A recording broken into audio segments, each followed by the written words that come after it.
মানুষ যদি ওই ধোকা দেয় তা কি করবো? হে আল্লাহ, কি করি মুই? ফাইনলা দিছো আমার টাকা পাবি ভাই। এ মুই কেঙ্গুই টাকা লাদিন এখন ধান মুই এতলা ধান কাটি ফেলেই দিনু। কেমন কথা কইছি, ইলা ধান এখন তাইলে মুই কি করিম? কিনাছি ধানগুলো, এই কাঁচা ধানগুলো কাটেছি কেন রে? এস এখন কাটিবে না, কখন কাটিবু? আইজ তো বাজার চোরা কইছে মত। কে কইছে তো? ওই যে মোর ভাই।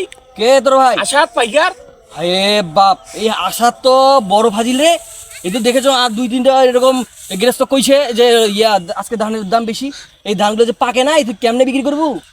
এইলে পাকিছে তো। কে কইছে পাকিছে? না কাঁচা আছে, না কাঁচা আছে। বাজার 10,000 টাকা বস্তা। তো কে কইছে এলে ফালতু কথা? ওই কইছে তো। এ বাপ, তো ঠকাই দিলি রে, ঠকাই দিলি তো। হেই এলে কেমন কথা কইছি, ইলা ধান এখন তাইলে আমি কি করিম? এ বাপ, এতুলা ধান তুই গিলা কাটি ফেলাই দিল এই কাঁচা অবস্থায়, একজন কথা শুনি। না না, ওই এর আগেও মোর 2-4 বস্তা ধান নিছে তে ওই। হে আল্লাহ, মুই এখন কি করিম? আর মুখ নাইলে তে পাইনলা দিছো আমার টাকা পাবি ভাই। হ্যাঁ, আমার টাকালা পাবি।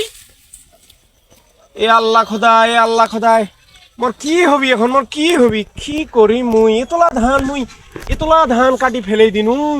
এতলা ধান কাটি ফেলে দিনু, ইলা এখন কে নিবি মোর? ইলা না না বেশি বোঝাছেন তোরা, না বেশি বোঝাছেন। চিন্তা ভাবনা করিয়ে না, খস আশপাশে খবর কি টবর নিয়ে চিন্তা করবো এখন? নিজের মানুষ যদি ওই ধোকা দেয় তা কি করবো? হায় হে আল্লাহ, কি করি মুই? মাথাটাই কাম করে না।